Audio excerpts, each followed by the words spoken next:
Suryakala order రాకూడదు అనుకుంటాము. వస్తే బాదుషా ఇలాంటివి వస్తే ఈజీగా చేసి ఇవ్వచ్చు అని అనుకుంటాం, కానీ అనుకున్నప్పుడే మిస్ అయ్యి ఇవే ఆర్డర్ వస్తాయి. సూర్యకళ ఎవరో ఒకళ్ళు అయితే చెప్తానే ఉంటారు. ఇవైతే పెళ్ళికి ఆర్డర్ వచ్చాయి, మన వర్కర్స్ అయితే చేసేస్తున్నారు.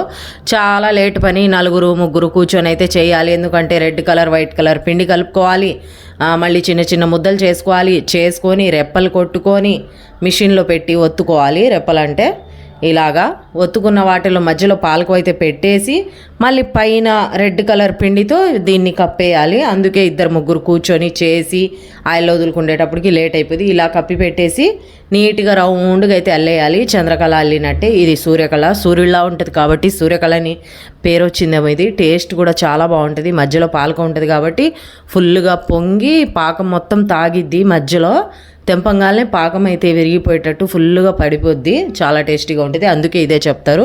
ఇక్కడ వచ్చేసి కొన్ని రెడీ అయిపోయాయి, ఇంకా కొన్ని కంప్లీట్ అవ్వాలి. మొత్తం అయ్యాక ఆర్డర్ అయితే ప్యాకింగ్ చేయాలి.